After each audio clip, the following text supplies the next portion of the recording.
ভগবান শ্রী গোবিন্দের প্রেমের গুরু হলো রাধারানী, এটা একটা প্রধান কারণ। রাধারানী কৃপা করেছেন বলে তবে আমার গোবিন্দ সবার কাছে প্রেমের ঠাকুর। যদি রাধারানী না থাকতেন তাহলে তো ভগবানকে এই জগতে কেউ প্রেমের ঠাকুর বলে জানতেন না, জানতো না, কেউই জানতো না। এটাও যেমন সত্য, আরো একটি বিষয় আছে, আশ্রয়। কেন আশ্রয় না? এখানে কম বেশি বাবাদের মায়েদের শিক্ষা দীক্ষা হয়েছে, গুরু চরণ আশ্রয় না করলে যেমন গোবিন্দ পাওয়া যায় না, তেমনি রাধা রানীর চরণ আশ্রয় না করলে আমার গোবিন্দ পাওয়া যায় না। তাই আগে আশ্রয়, শাস্ত্রে আছে আশ্রয় করিয়া ভক্তি তারে কৃষ্ণ নাহিতে যে আর সব মরে অকারণ। তাই জয় রাধে বলে আমরা সবাই ব্রজে চলে যাব। নিতাই গৌর হরি বল, হরি বল, রাধা রানী কি। তাই এই পার্থিব জগতের কেউ যদি একবার হা গৌর তোমার হলাম বলে তার চরণ দুটি ধরতে পারে তাহলে কি হয় জানো মা? তার আর এই সোনার অলংকারের প্রয়োজন হয় না, তার হৃদয়ে ঘরটাই যে সোনা হয়ে যায়। তার হৃদয়ে ঘরটাই সোনা হয়ে যায়। যদি আমার গৌর হরি একবার অলংকার হয়ে তার হৃদয়ে ধারণ করতে পারে, তার হৃদয়ে ঘরটাই সোনা হয়, তাহলে বলুন তো এই পার্থিব জগতের সোনার সঙ্গে কি আমার গৌর সোনার তুলনা হয় বাবা? কখনোই নয়, কোনদিনও নয়। যে গৌর হরির বদনের হাসি দেখে জগজন নয়ন আনন্দ। আচ্ছা বলুন তো গৌর হরির মুখের হাসি দেখে এই জগতে কার না আনন্দ হওয়ার কথা? কেননা গৌর হরি তো সদা আনন্দময়। মহাপ্রভুর প্রণাম মন্ত্রেই তো আছে আনন্দ লীলাময় বিগ্রহায় হেম আভূতিপচ্ছবি সুন্দরায় তস্मै মহাপ্রেম রস প্রদায় চৈতন্য চন্দ্রায় নমো নমঃ। গৌর হরি তো সদা আনন্দময় গো, তাহলে আমার গৌর হরির বদন যে দেখবে তার তো আনন্দ হওয়াটা স্বাভাবিক। তাই হেমশয় অতি গোরা সুমধুর হাসথরা জগজন নয়ন আনন্দ।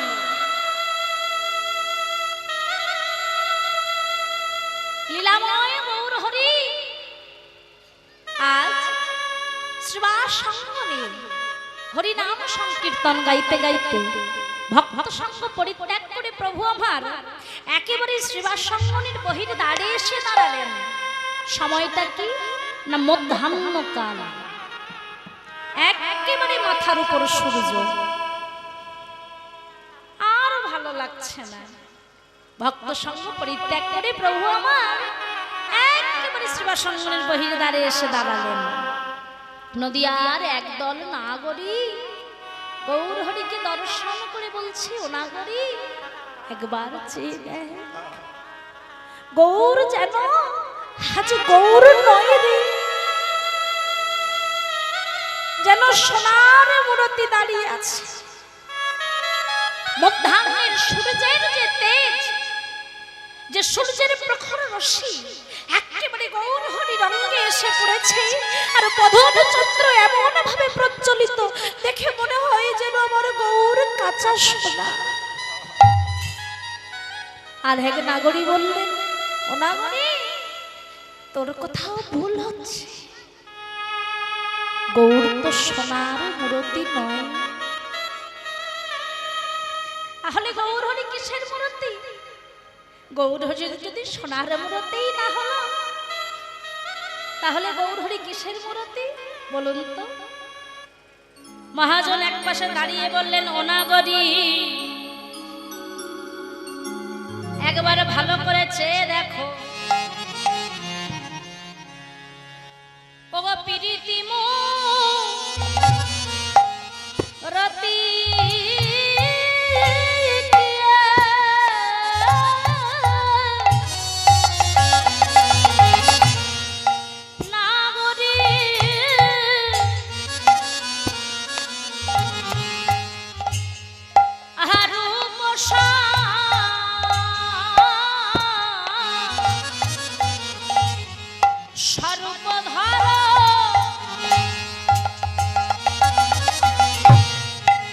রীতিমো রতে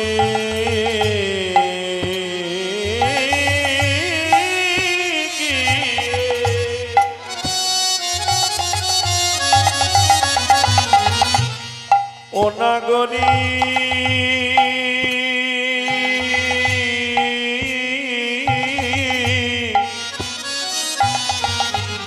রূপ রূপ ধরো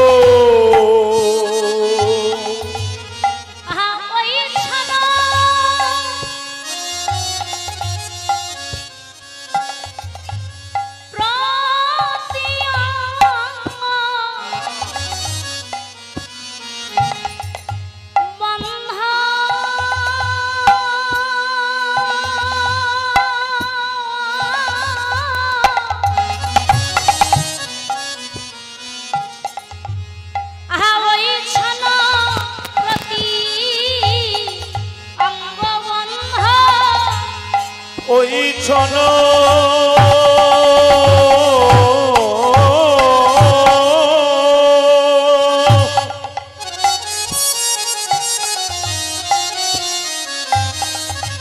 প্রতি অঙ্গ গন্ধ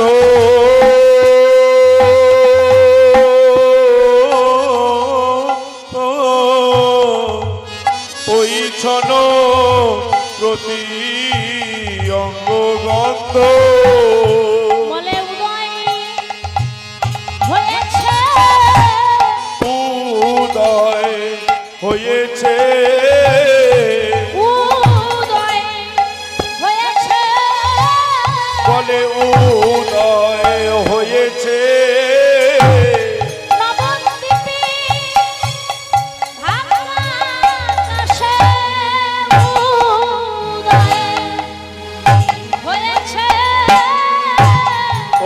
নবদ্বীপের ভাগ আকাশে উদয় হয়েছে ভক্তগণের হৃদয়াকাশে গৌর উদয় হয়েছে ভক্তগণের হৃদয়াকাশে গৌর উদয় হয়েছে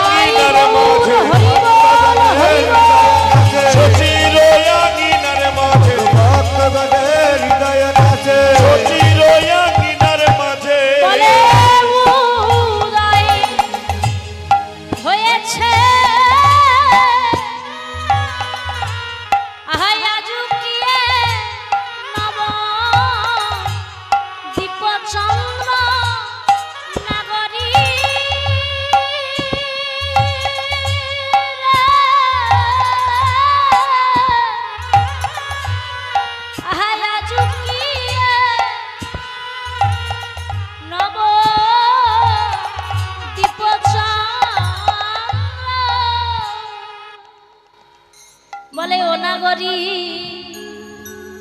যে দেখো দেখো গৌর নয় সোনার মূর্তি গৌর হরি আমার গৌর হরি কিসের মূর্তি প্রীতির মূর্তি মাধুর্য রসের মূর্তি শৃঙ্গার রসের মূর্তি আজও কি নবদ্বীপ চন্দ্র আজও মানে আজ এই মধ্যাহ্নকালে দেখে মনে হয় শুধু নবদ্বীপের ভাগ্যাকাশে নয় শুধু সচি গর্ভ সিন্ধু মাঝে নয় এই প্রতিটা ভক্তির হৃদয় আকাশে আমার গৌর চাঁদের উদয় হয়েছে কেমন চাতক চাতকিনীর মতো বসে আছে একটু গৌর কথা শোনার জন্য ওগো আমার কি মনে হচ্ছে জানো গৌর হরি শুধু নবদ্বীপে নয় আজ এই ধনিরামপুরের সকল ভক্তের হৃদয় আকাশে উদয় হয়েছে সকল ভক্তের হৃদয় আকাশে সেই গৌর হরি আজ মধ্যাহ্নকালে তিনি শ্রীবাসমণির বহির্দ্বারে দাঁড়িয়ে দেখলেন একেবারে মাথার উপরে সূর্য। ভাবটা কি না সেই সজলীলার ভাব, রমণীর ভাব, শ্রীমতী রাধারানীর ভাব। তাই তিনি মনস্থির করলেন আজ আমি সূর্য পূজা করতে যাব। তাই আমার গৌর হরি বৃন্দাবনে রাধারানী যেমন করে সূর্য পূজা করতে গিয়েছিল বাবা, তেমনি ভাবে মাথায় একটা বস্ত্র দিয়ে একটা উড়ুনি ঢাকা দিয়ে নিয়েছে, একেবারে রমণীর মতো দিয়ে তিনি আজ সূর্য পূজা করতে যাবেন মনস্থির করলেন। গৌর হরির ভাব দর্শন করে মহাজন লীলার এক পাশে দাঁড়িয়ে কলম দিলেন, কামিনী কাম কলিত তছু মানুষ, কামিনী কাম কলিত তছু মানুষ, কামিনী কাম কলিত তছু মানুষ, কাম কলিত তছু মানুষ, গতি অছু গজজিনী মন্দ চলে গোরা, গতিয়ছু গজজিনী মন্দ কি চলে গোরা, গতি অছু গজজিনী মন্দ চলে গোরা, গতিয়ছু গজজিনী চলে গজ গোরা, চলে গজ কামিনী, চলে গজ গামিনী, আমার গোরা দ্বিজমণি চলে গজ কামিনী, আমার গোরা দ্বিজমণি চলে গজ গামিনী, আমার গোরা দ্বিজমণি চলে গজ কামিনী, কাম কলিত তছু মানুষ। আজ মহাপ্রভু রমণীর ভাব ধারণ করে, বৃন্দাবনেশ্বরী রাধারানীর ভাব ধারণ করে তিনি কি করলেন না সূর্য পূজা করতে যাবেন বলে একেবারে ঘোমটা দিয়ে তিনি নবদ্বীপের রাজপথে দাঁড়ালেন। শ্রীবাসাঙ্গনের বহির্দ্বার পরিত্যাগ করে নবদ্বীপের রাজপথে দাঁড়িয়েছেন। সুরধনী গঙ্গার তীরে যাবেন সূর্য পূজা করতে। মহাপ্রভুর গতিগমনটা কেমন? কামিনী মানে রমণী, রমণীর ভাব ধারণ করেছে প্রভু। বড় করে ঘোমটা দিয়েছেন, আগে বাম পা ফেলছেন, আবার বাম নয়নে ঘন ঘন চায়, একেবারে রাধারানীর ভাব। আর গতি অছু গজজিনী মন্দ। গজ মানে কি মায়না? মায়না গজ মানে কি? হ্যাঁ, হাতি দেখেছেন? হাতি কেমন ভাবে যায় রাস্তায়? হাতি কেমন হাঁটে? একেবারে শির দ্বারা সোজা রেখে, ডাইনেও দেখে না আর বামেও দেখে না, পিছনে তো দূরের কথা, একেবারে লক্ষ্য স্থির রেখে এগিয়ে চলে। এখানেও মহাপ্রভু জীব শিক্ষা দিয়েছেন, কত সুন্দর কথা দেখুন। মহাপ্রভু বললেন, ওগো যদি তোমরা ভজনের পথে যেতে চাও, তোমাদের গতি গমনটা যেন ওই হাতির মতনই হয়। লক্ষ্য স্থির রেখে যদি তোমরা এগিয়ে যেতে পারো, তাহলে একদিন অবশ্যই তোমাদের লক্ষ্য স্থানে তোমরা পৌঁছাবে। যেদিন এক লক্ষ্য তোমাদের পূরণ হবে, অনায়াসে তোমরা গৌর গোবিন্দ চরণ পাবে। কিন্তু যদি চলার পথে ডাইনে দেখো, বাঁয়ে দেখো, পিছনে দেখো, তাহলে তোমার চলার পথটা সঠিক থাকবে না। তাই আমাদের গতি গমনটা হাতির মতো রাখতে হবে, লক্ষ্যটাকে স্থির রাখতে হবে। গৌর হরি সেই গতি অছু গজজিনী মন্দ চলেছেন রমণীর ভাব ধারণ করে। আজ রমণীর ভাব ধারণ করে মহাপ্রভু আমার মা যদি নহি পুন বর্ষণে আবৃত তনু কহত হই পূজব সুর। রাজপথে দাঁড়িয়ে দেখছে একেবারে মধ্য গগনের সূর্য, এই সময়টা উপযুক্ত সময় সূর্য পূজার জন্য। তাই ডাকছে,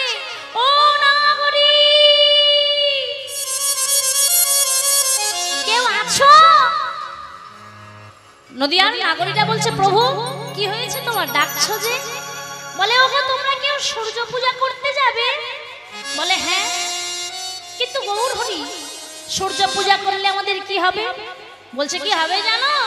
সূর্য পূজা করলে তোমাদের স্বামীর আয়ু বৃদ্ধি হবে, আয়ু বৃদ্ধি হবে, স্মৃতির সিঁদুর অক্ষয় হবে, অক্ষয় হবে, আর সংসারে মঙ্গলই মঙ্গলোদয়, মঙ্গলই মঙ্গলোদয় হবে। তাহলে বোঝা গেল সূর্য পূজা করলে কি কি হয়। তাই আজ মহাপ্রভুর কথা শুনে নদিয়ার নাগরীরা বললেন, প্রভু তাই তাই যদি হয় তাহলে শুধু আজ কেন, আমরা প্রতিদিন তোমার সঙ্গে যাব সূর্য পূজা করতে।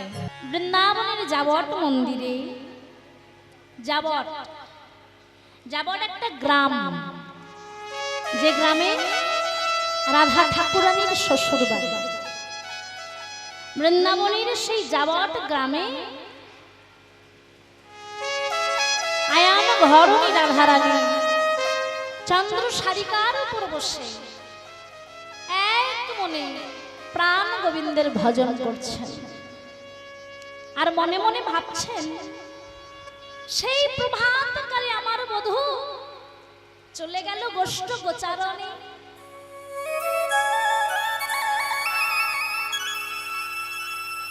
সেই প্রভাতকালে চলে গেছে।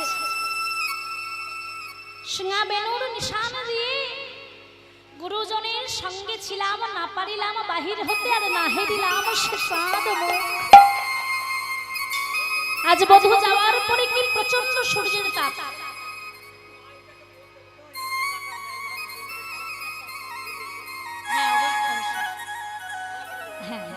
জয় নিতাই জয় গৌর। আজ এই সূর্য পূজা লীলার আমি কীর্তনীয় সুভদ্রা মণ্ডল শ্রীধাম নবদ্বীপ থেকে এসেছি আপনাদের রাতুল রাঙ্গাচরণ পাওয়ার আশায়।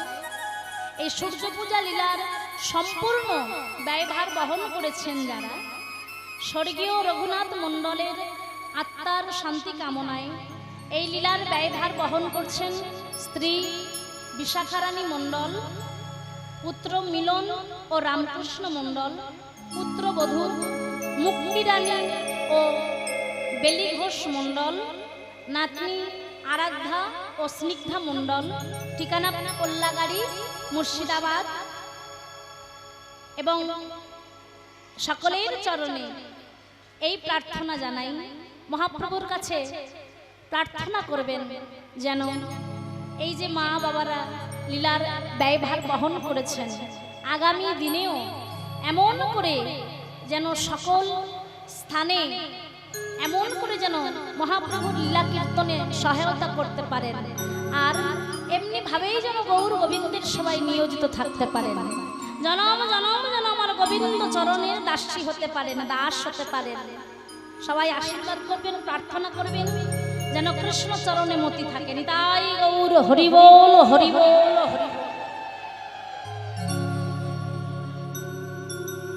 তাহলে কোথায় ছিলাম? এই যে এক মন দিয়ে শুনছেন তো, ভাববেন না যে জানা লীলা এই তো রাধারানী কাঁদবেন, চলে যাবেন, সূর্য পূজা করবেন, ফিরে আসবেন না। একটু মন দিয়ে শুনবেন, খুব সুন্দর লীলা। ভগবানকে পেতে হলে কত কষ্ট সহ্য করতে হয়, ভগবান বলেও ছাড় নেই। রাধারানী কত না কষ্ট সহ্য করেছেন গোবিন্দকে পাওয়ার জন্য। একটু মন দিয়ে আস্বাদন করবেন।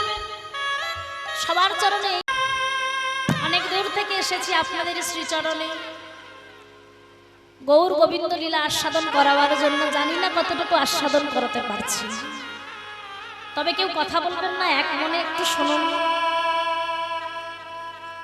আমার গৌর গোবিন্দের লীলা কখনো কি শুনতে খারাপ লাগে গো? এক মনে শুনলে সকলেই মধুর। তাই সেই চন্দ্র সারিকার উপর যাবট মন্দিরে রাধারানী মনে মনে ভাবছে, আজ পরাণ বধূ উঠে যাওয়ার পরে কি প্রচন্ড সূর্যের তাপ, না জানি বধূর বদন কত না শুকিয়ে গেছে, কতক্ষণ দেখিনি সে চাঁদ মুখ। মধ্যাহ্নকাল দেখার জন্য মনটা যে বড় ব্যাকুল হয়েছে। এমন সময় যদি কোনো মরম সখীকে পেতাম, তাকে বুকে জড়িয়ে ধরে বলতাম, সখী আমার বধূর কথা আমায় একটু শোনাবে, তার সংবাদ একটু আমায় জানাবে। যেমনি ভাবা তেমনি কাজ। বিপদে গোবিন্দ গোবিন্দ প্রাণ গোবিন্দ রাখিবে দাসীর মান। যেই না রাধারানী ভাবলেন, অমনি দেখলেন বাবা ব্রজের পথ ধরে তুলসী চলে যাচ্ছে। মরম সখী তুলসী।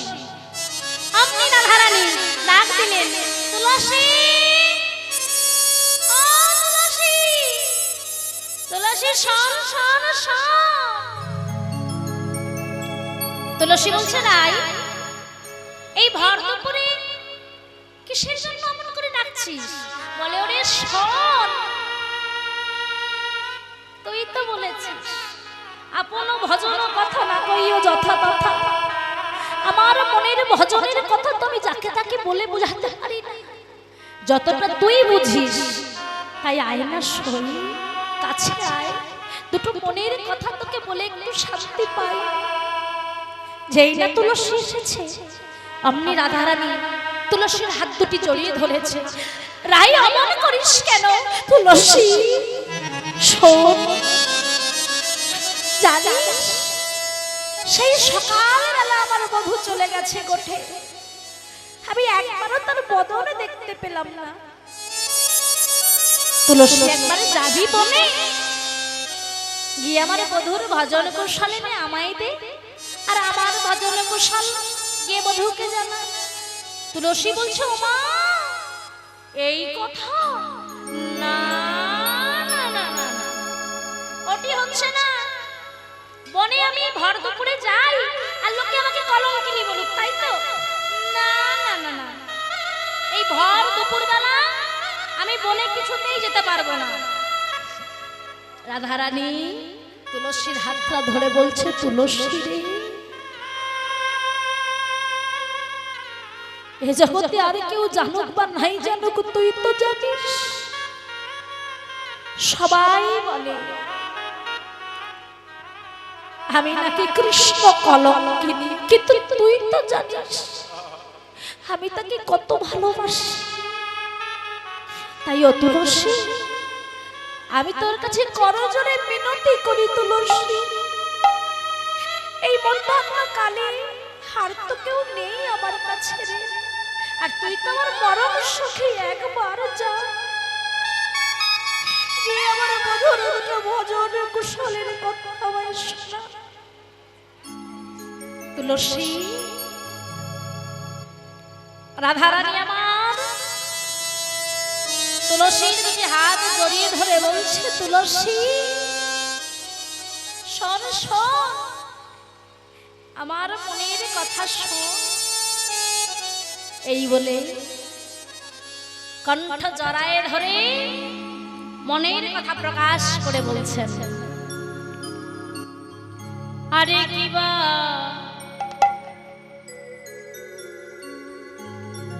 রাধিকারু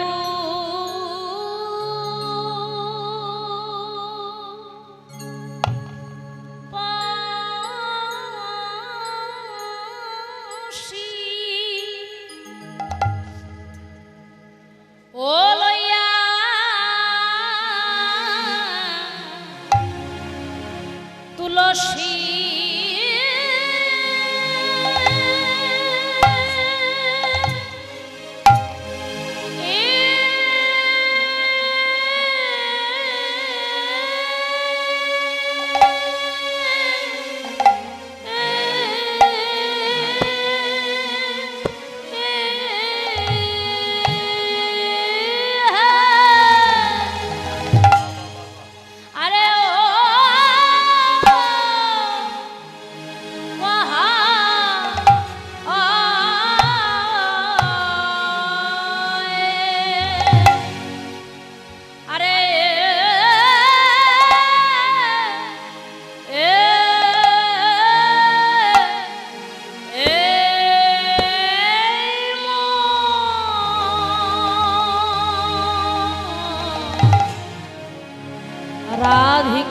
বসি লইয়া তুলসী রে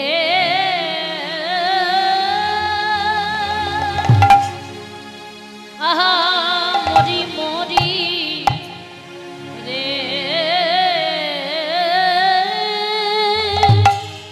আহা মরি মরি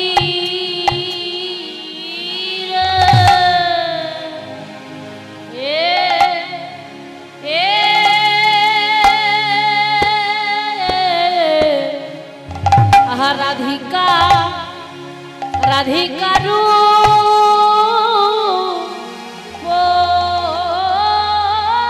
বসি আরে কি মা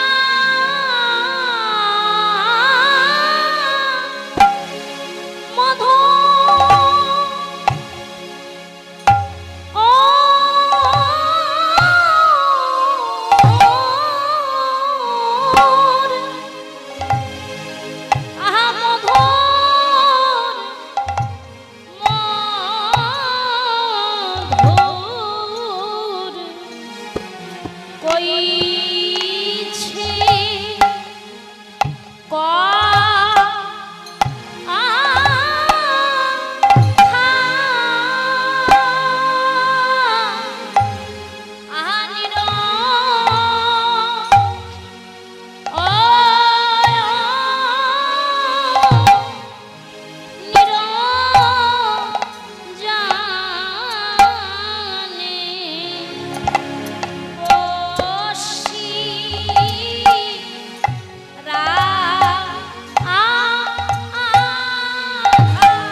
কিবা মধু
নিরজনে বইছে রাধা কিবা মধু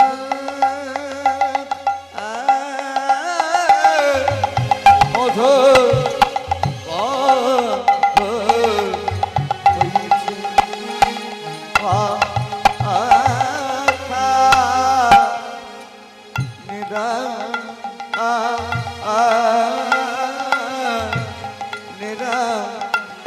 জানে ওইসে রাধা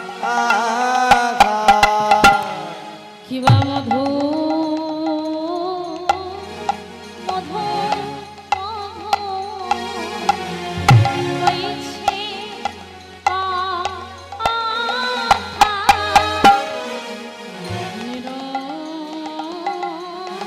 নিরজনে বসি রাধা মধু ও মধু মধুর কইছে কথা কিবা নিরজনে কইছে রাধা কিবা মধু মধুর মধুর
রাধা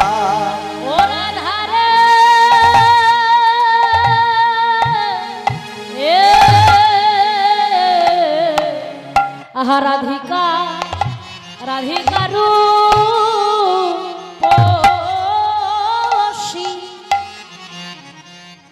রাধিকা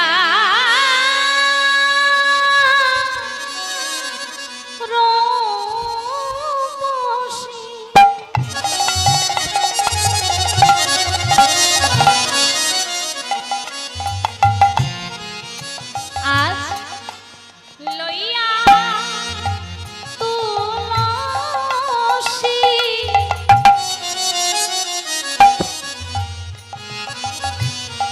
কহাই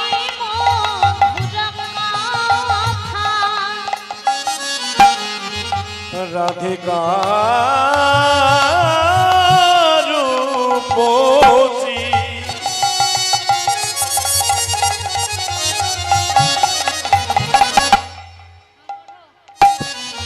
লইয়া তুলসী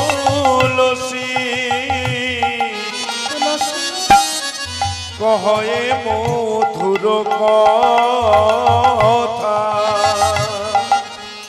রাধিকা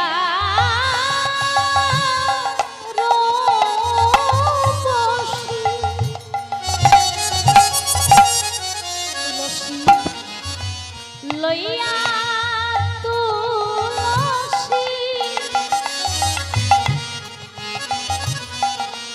তুলসীর হাতটা ধরে বলছে তুলসী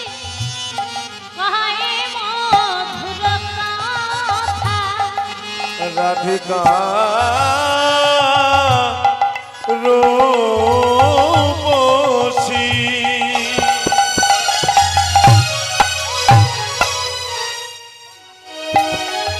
লইয়া তুলসী তুলসী কয় মধুর কথা ও তুই কাননে গমন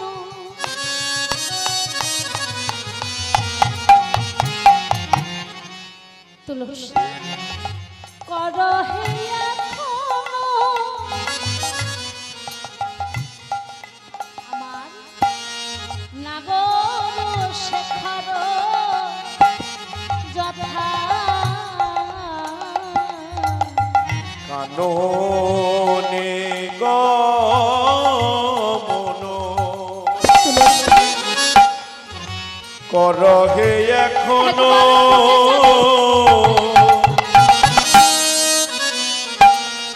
নাগর শেখর যথা একবার জেনে আয়না জেনে আয়না জেনে আয়না জেনে আয়না কত লস্যি জেনে আয়না ও তুলসী জেনে আয়না আমার পারান বধূ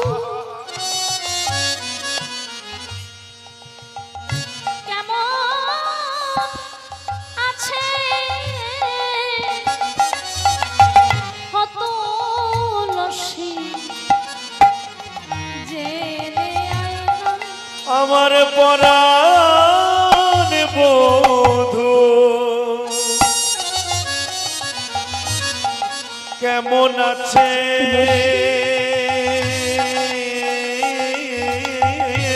তুই ছাড়া তো মনের কথা ও তুলসী জেনে আয়না আমার পারান বধূ কেমন আছে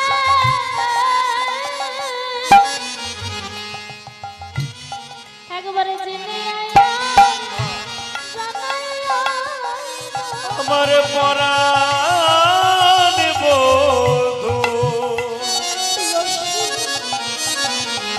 কেমন আছে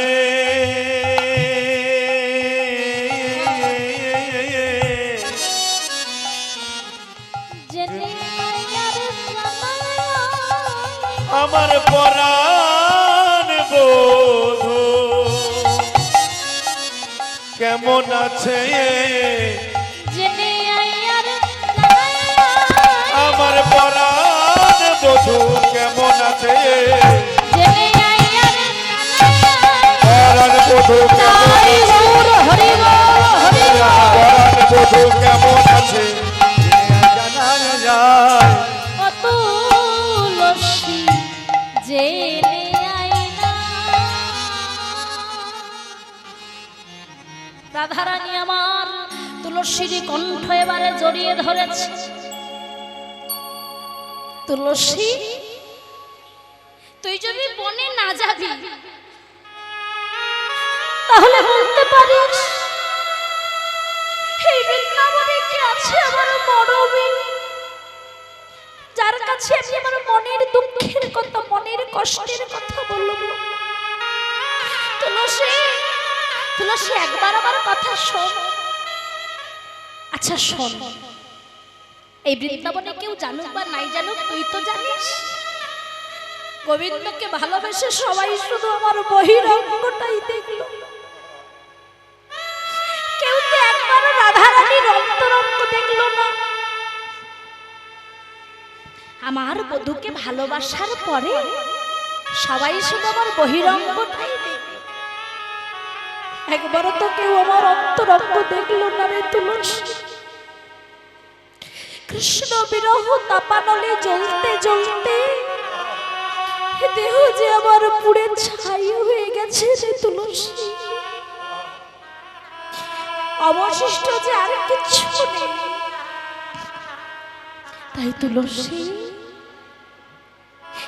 বাদিনীর ঘরে বসবাস করে করে আমি যে কৃষ্ণ প্রাপ্তির পথ ভুলে গেছি তুলসী। আমি তোর দুটি পায়ে ধরি, তুই একবার আমায় ভজনের পথ দেখাই দে তুলসী। আর আমি কিছু চাই না। এই বলে রাধারানী আবার তুলসীর দুটি কর জড়িয়ে ধরে বলছে, তুলসী রে, তুই যদি বনে না যাস সত্যি আমি বনে যাব। চেয়ে দেখ, আমি সত্যিই বনে যাব। তুই কি চাস রাইধনী বৃন্দাবন থেকে চলে যা? ওরে তোরাই তো বলিস আমি যদি বৃন্দাবন ছেড়ে চলে যাই তোদের সাধের বৃন্দাবন নাকি আধার হয়ে যাবে। আবার হৃদয়ে যে পুরে ছাই হয়ে গেছে তুলসী। এ জীবনে শুধু আমি আমার গোবিন্দ চরণে চেয়েছি, আর তো কিছু চাইনি তুলসী। যদি কৃষ্ণ বিরহ তাপানলে জ্বলতে জ্বলতে রাধা রানীর কিছু হয়, পারবি তো না তোদের ক্ষমা করতে? আমি তোদের কাছে বলে যাই আমার মনের কথা, যদি সত্যি কৃষ্ণ তাপানলে জ্বলতে জ্বলতে একদিন এই দেহটা আমার ছাই হয়ে যায়, শুধু বহিরঙ্গটা বাকি তো। হা কৃষ্ণ বলে কাঁদতে কাঁদতে একদিন আমার বহিরঙ্গটা উপরে ছাই হয়ে যাবে। সেদিন তো তোদের কাছে বলার মতো আর কেউ থাকবে না রে। তাই আমি আমার মনের কথা তোদের কাছে জানিয়ে যাই। যেদিন কৃষ্ণ বিরহ তাপানলে দেহ আমার পুড়ে সম্পূর্ণ ছাই হয়ে যাবে, সেই শেষ সময়টুকু পর্যন্ত যেন আমি প্রাণ ভরে হা কৃষ্ণ বলে গোবিন্দ চরণ সেবা করতে পারি। তোরা আমায় আশীর্বাদ কর। তাই সখীদের কাছে বলছে, সখী রে, যেন প্রাণ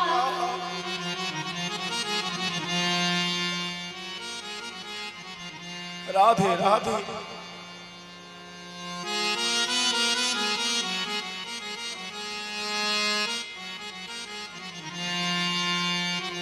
প্রাণ ভরে সেবা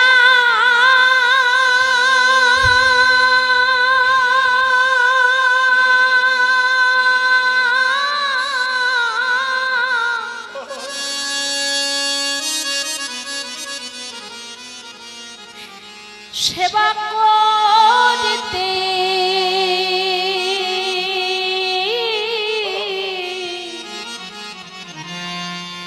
সেবা করতে পারি।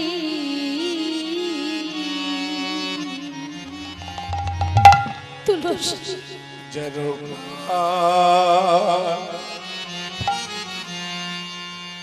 প্রাণে ভরে সেবা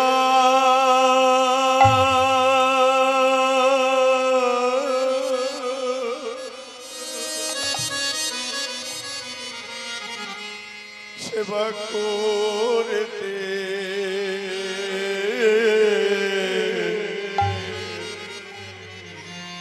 সেবা করিতে পারি।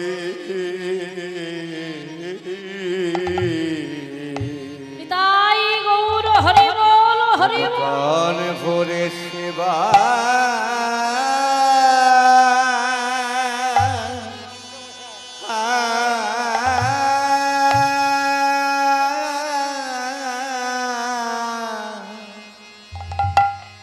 সেবা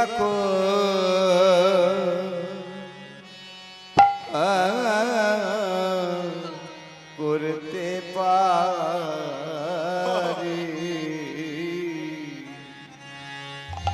শুধু এ জন্মে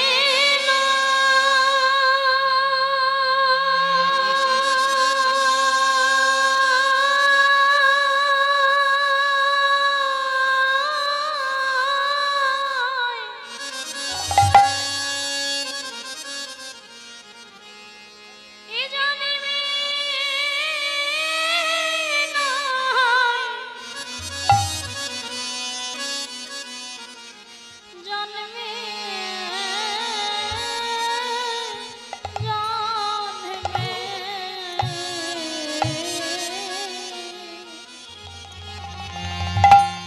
যেন প্রাণ প্রাণ ভরে সেবা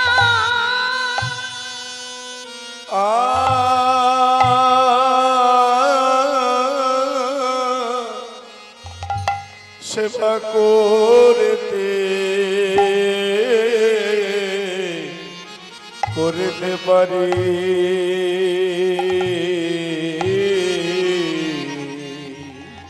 তবু এ জন্মের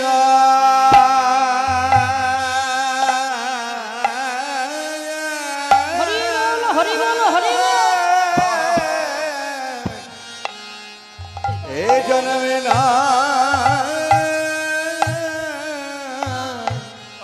জন্মে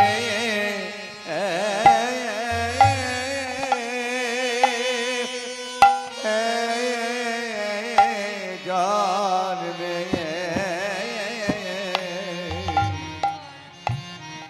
জন প্রাণ ভরে সেবা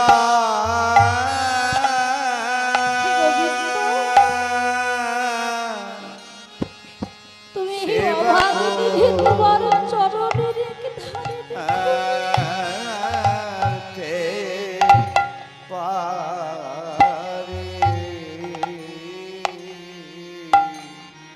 যেন চরণ ছাড়া আমায় করো ও নগো। তোমার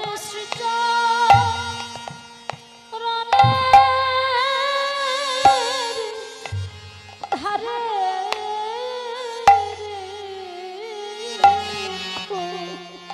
যেন চরণ দয়াময় ছাড়া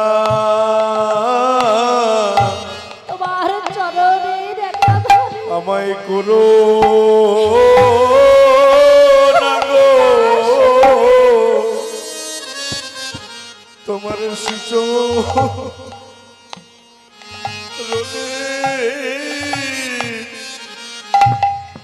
তারে রেখো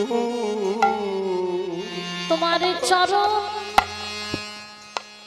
ছাড়া করো না গো। তোমার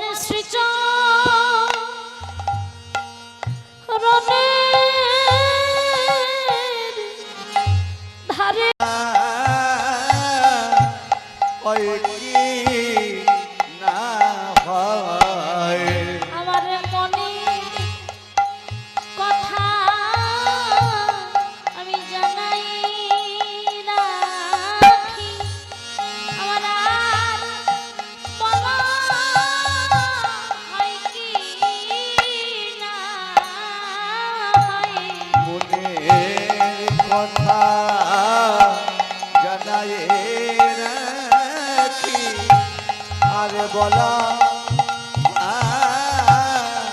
হয় কি না হয় আমার শেষে কথা জানাই রাখি। আর বলা হয় কি না হয়।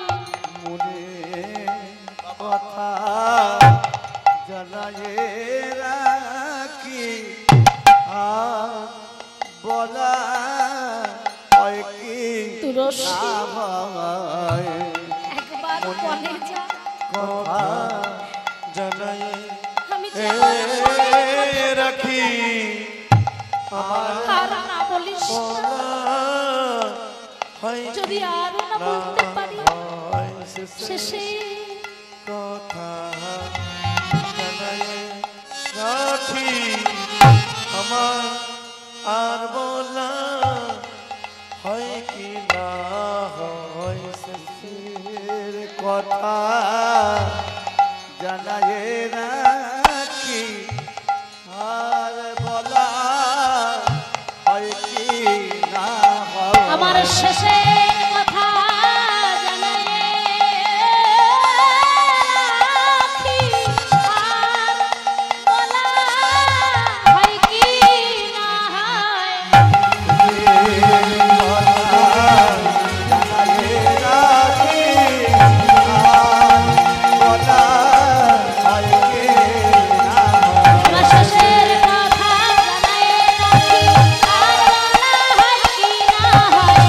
কথা জানাই রাখি আর কি বলা হয় কি না হয় শেষের কথা জানাই রাখি আর বলা হয় কি না হয় শেষের কথা জানাই রাখি আর বলা হয় কি না হয় শেষের কথা জানাই রাখি আর বলা হয় কি না হয় ও তুলসী যেন প্রাণে ভরে সেবা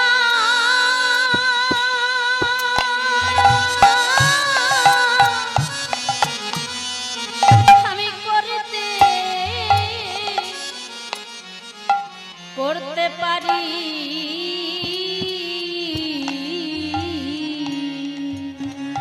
ছুটে এসে তুলসী জড়িয়ে ধরেছে রাই তুই কি জানিস না এই বৃন্দাবনে আমরা সব সইতে পারি কিন্তু তোর চোখের জল আমরা সইতে পারি না মোচ মোজরাই নয়নের জল মোচ আয় আমার কাছে রাই এই বৃন্দাবনে আমরা সব সইতে পারি তুই কি জানিস না এমন করে তোর চোখের জল আমরা সইতে পারি না আর কাঁদিস না আমি কথা দিচ্ছি যাব আমি যাব তোর বধুর কাছে বধুর সংবাদ তোকে জানাবো আর তোর সংবাদ বধুকে জানাবো রাধারানী নয়নের জল মুছে বলছে তাই বেশ বেশ বেশ তাহলে আমি আমি যাব একটু অপেক্ষা কর বলি ছুটে গিয়ে একটা মালা এনে তুলসীর করে দিল তুলসীকে দিয়ে এইবার বললেন ও তুলসী শোন শোন এই মালাটা যত্ন করে ধর এই মালা নিয়ে গিয়ে আমার বধূর সঙ্গে দেখা হলে তার গলায় পরায়ে দিস দেখ দেখ বিনা সুতার মালা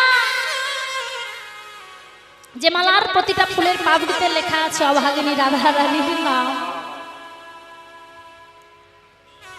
এই যেমন তেমন মালা নয় রে বড় অনুরাগে বড় ভালোবাসা নিয়ে গেঁথেছি বাদিনীর ঘরে বসে এ মালা তুই বধুর গলায় কিন্তু দিবি আর ঘোমটা দিয়ে তার সঙ্গে দেখা করবি কেন জানিস তাকে নয়ন দেখাবি না কারণ কত শত ব্রজওয়ালা যমুনায় জল আনতে গিয়ে তার নয়নে নয়ন দিয়ে এই রূপ সাগরের অতল জলে তলিয়ে গেছে তার ঠিকানা নেই তাই একবার যদি তুই তার নয়নে নয়ন দিস আর যদি তোর ঘরে ফেরা না হয়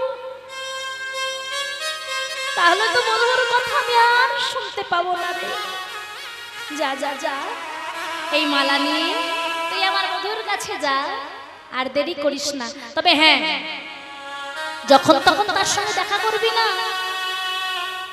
আমি তোকে বলি শোন কেমন করে যাবি জানিস তুলসী শোন শোন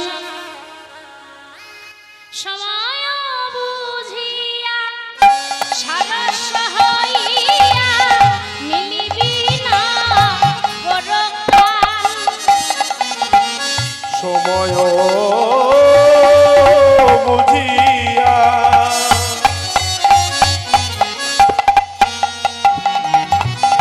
সরস হইয়া মিলিবি না গোরসনে সময় বুঝিয়া আর সরস হইয়া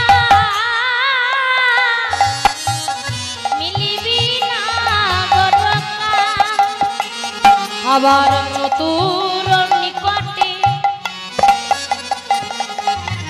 কথা কহিবি কপটে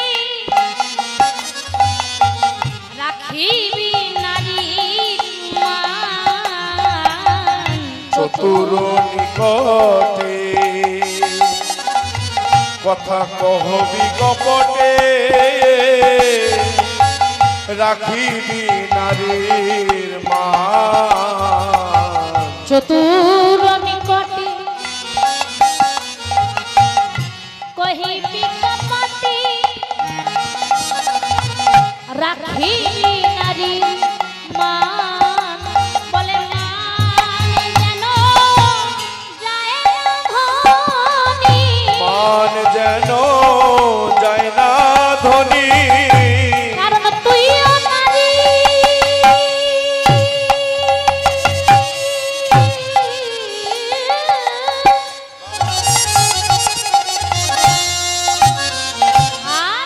আমিও নারী তাই মান যেন যায় না ধনী তুইও নারী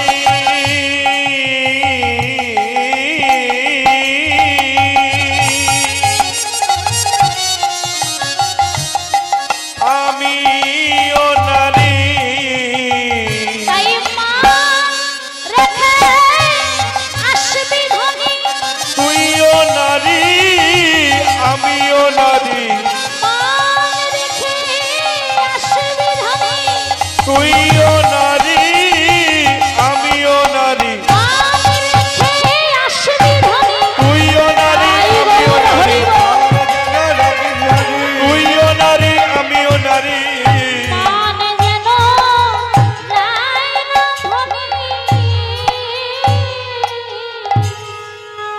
তুলসী বললেন বাবা একটু যাব দর্শন করতে দুটো মনের কথা জানাতে আর মনের কথা এনে তোকে বলতে তার জন্য এত কথা কিছু বুঝলাম কিছু বুঝলাম না রাইধনী বলল তুলসী কি বুঝলি বলল ওই যে সময় বুঝিয়া ওইটাই বুঝলাম শুধু সময় বুঝিয়া মানে তোর বধূ তো সব সময় আর একা থাকে না অনেক সখাদের সঙ্গে থাকে যখন তখন তোর কথা তো গিয়ে বলা যাবে না এইটা বুঝলাম আর কোনটা বুঝলাম না জানিস নাই বলছে কোনটা বলছে শোন বুঝলাম না ওই সরস হইয়া সময় বুঝিয়া সরস হইয়া মিলিবি না বড় কান সরস হইয়া কথাটার মানে বুঝলাম না রাধারানী হেসে বললেন ও এই কথা ওরে সরস কথার মানে হলো সরস কথার অর্থ হলো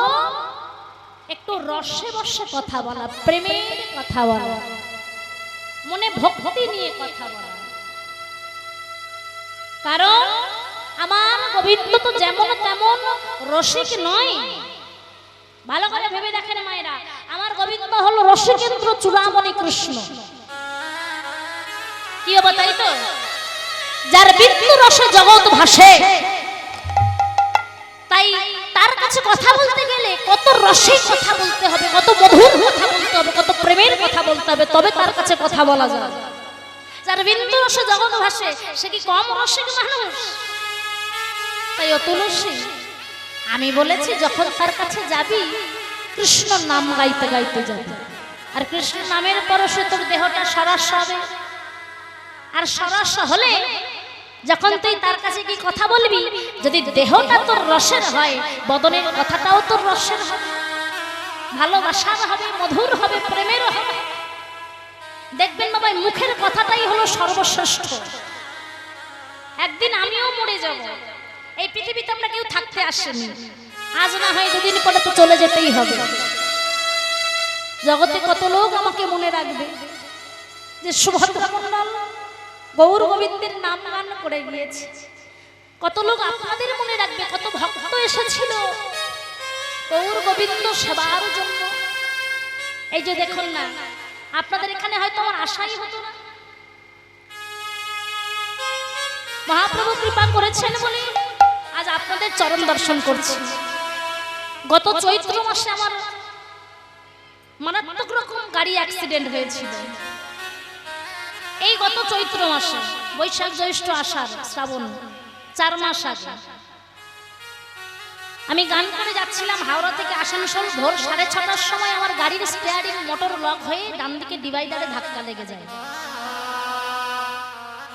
আমার হাত ভেঙেছে এই যে অপারেশনের দাগ দেখলে বুঝতে পারবেন পাত বসানো আছে অনেকটা না বোঝার মতনই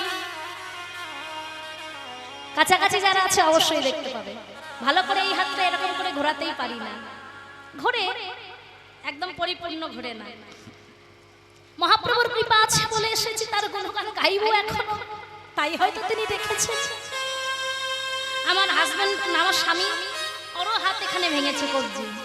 আমার শ্বশুর মশাই, ওনার বুকে আঘাত লেগেছে, বুকের পাঁজরের হাড় চিড় ধরেছে।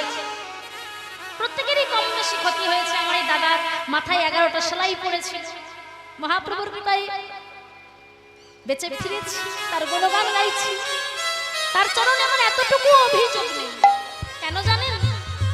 নিশ্চয়ই কোনো অপরাধ করেছিলাম, তাই শাস্তি দিয়েছেন, যাতে আগামী দিনে আর না অপরাধ করি, তাই তিনি ইঙ্গিত দিয়েছেন। তাই মাগো, এ জগতে আমরা কেউ চিরজীবন থাকতে আসেনি। মানুষের মুখের কথাই হলো শ্রেষ্ঠ।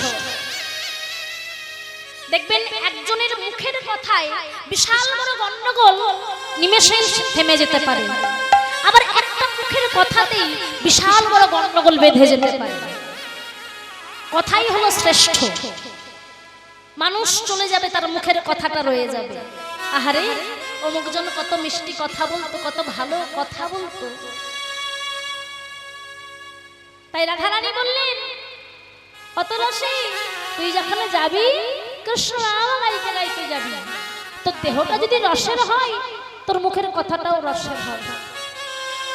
আর তখন রসে বসে একেবারে রসিকেন্দ্র চূড়ামণির কাছে গিয়ে মনের কথা প্রকাশ করে তার ভজন কুশলে নে আমায় দিবি। তুলসী বললেন, বেশ রাধে, তাহলে আমাকে বিদায় দে। কিন্তু রাই, আমি যে বনের পথে যাব, আমার পাথেও কই? পাথেও? আমি যে বৃন্দাবনের আলা ভোলা গোয়াল রে তুলসী, কি আছে আমার, কি দেব তোর? বলি মা, তুই কি ভাবলি টাকা পয়সা চাইছি? না না না, ও রাধে, যে পাথেও পাওয়ার জন্য জগতে সবাই অপেক্ষা করে থাকে, দেনা রাই, তোর চরণ ধুলিতে, চরণ ধুলি পাথেও করে আমি ব্রজে চলে যাই। রাধারানী বললেন, ও চরণ ধুলি নিয়ে যা। চরণ ধুলি পাথেও করে আজ তুলসী চললেন প্রাণ গোবিন্দের কাছে। আর ওইদিকে ভগবান গোষ্ঠে গিয়ে, সকালে গোষ্ঠে গেছে তো, নবলক্ষ ধেনু দ্বাদশ রাখাল দাদা বলরামকে নিয়ে গোষ্ঠ গোচারণে গিয়ে একদম ভালো লাগছে না, মনটা উচাটন করছে, কখনো রাধা বদন দর্শন করব। তাই গোচারণের দায়িত্ব সখাদেরকে দিয়ে তিনি প্রিয় সখার কণ্ঠ জড়িয়ে ধরে, সুবলের কণ্ঠটা জড়িয়ে ধরে বলছে, সুবল চল ভাই ঘুরে আসি। সুবলকে নিয়ে এলেন রাধা কুণ্ডের তীরে। এসে বললেন, সুবলে চেয়ে দেখ, শস্যভরা পৃথিবী ধন্য যাত্রা বৃন্দাবনামপুরী। এই শস্যভরা পৃথিবী ধন্য হয়েছে বৃন্দাবনের জন্য, আর বৃন্দাবন ধন্য হয়েছে রাধা কুণ্ডের জন্য। কেন জানিস? রাধা কুণ্ডের তীরে মত প্রিয়তমা রাধারানী তার সকল সঙ্গিনীদের নিয়ে প্রেমময়ী আমার গুণগান করে ভজন করে। এই সেই রাধা কুণ্ডের তীর। আয় সখা, একটু বিশ্রাম করে রাধা কুণ্ডের শীতল হাওয়া, শীতল বাতাস সঙ্গে লাগাই, হৃদয়টা জুড়াই। গোবিন্দ আমার অপেক্ষা করছেন। ওইদিকে তুলসী আসছে। মহাজন বললেন, তুলসী উলসী মনেতে হরসি চলিলা রায়ের বলে। তুলসী উলসী মনেতে হরসি চলিলা রায়ের বলে। কর্পূর তাম্বুল লইয়া ফুল হার মিলিলা সরসী কুলে। কর্পূর তাম্বুল লইয়া ফুল হার মিলিলি সর কুলে। কর্পূর তাম্বুল, ভক্তমণ্ডলী, ভক্তিমতী মায়েরা, কর্পূর তাম্বুল ফুলহার সকল কিছু নিয়ে তুলসী আজ একদম সরসীর কুলে এসেছে। আর যেই না গোবিন্দ তুলসীকে দেখেছে, অমনি দেখিয়া তুলসী নবরয় উল্লাসী যতনে বাসাইলা আছে। ও দেখিয়া তুলসী তুলসী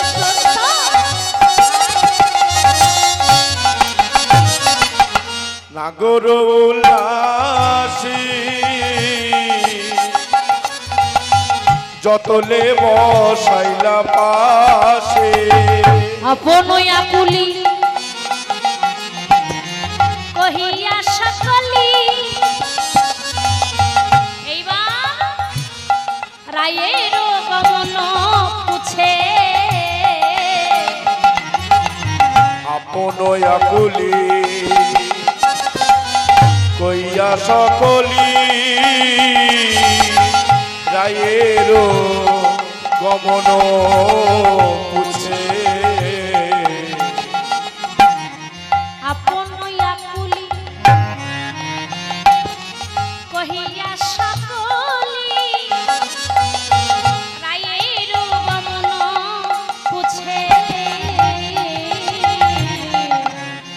এইবার কথা বলতে বলতে তুলসীর হাতটা ধরেছে, ধরে বলছে তুলসী বল বলে কেমন আছে আমার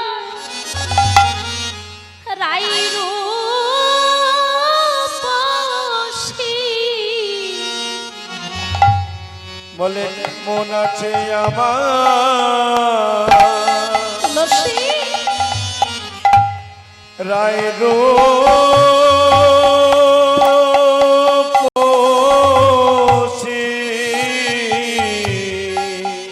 তুলসী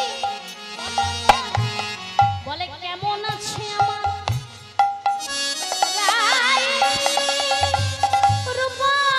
রাইরূপসী কেমন আছে আমার রায় রূপসী আমি যার জন্য বসে রইয়াছি বলে কেমন আছে আমার রাইরূপসী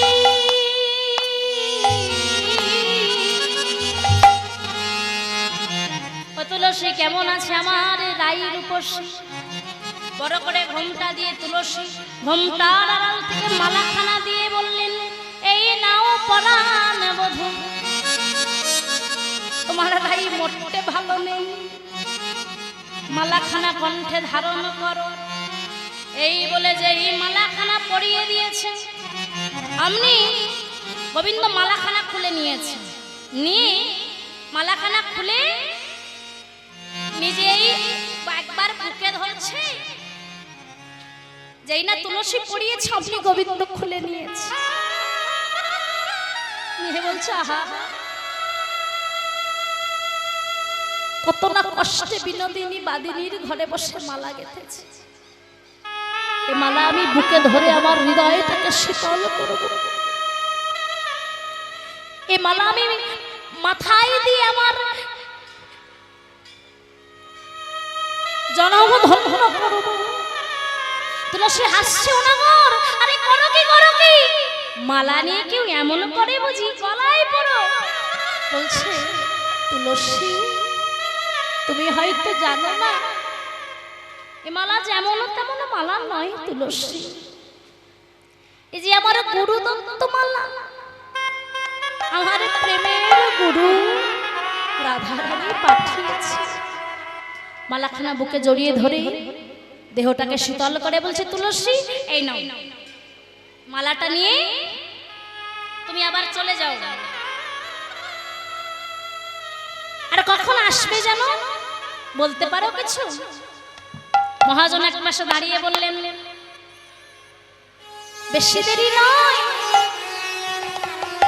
সময় উজিয়া শেখর আসিয়া সুমধুর করে বলে সে যে বিনোদিনী আসবে এখনই তুমি থাকো সরসী কুলে আর বেশি সময় নেই নাগর তুমি অপেক্ষা করো সে এখনই আসবে এইবার তুলসী মালাখানা নিয়ে ছুটতে ছুটতে চলেছে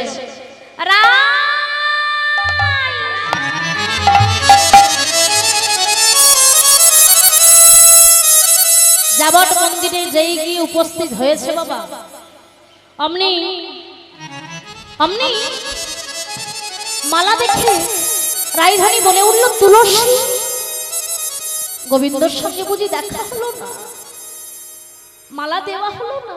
বলছে না না না, মালা প্রসাদী করে পাঠিয়েছে। তাই আয় সখী আয়, আয় তোর গলায় পরিয়ে দি। তুলসী যেই মালাখানা রাধারানীর গলায় পরিয়েছে,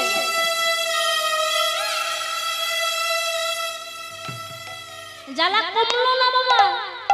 মালা যেই পড়েছে, জ্বালা আরো দ্বিগুণ বেড়ে গেছে। তাই তুলসীর হাতটা ধরে বলছে, তুলসী রে, ভেবেছিলাম গোবিন্দের অঙ্গ স্পর্শ করে যে মালা এসেছে, সে মালা আমার দেহটাকে শীতল করবে। শীতল তো হলো না, বরং জ্বালা আরো আমার বেড়ে গেল।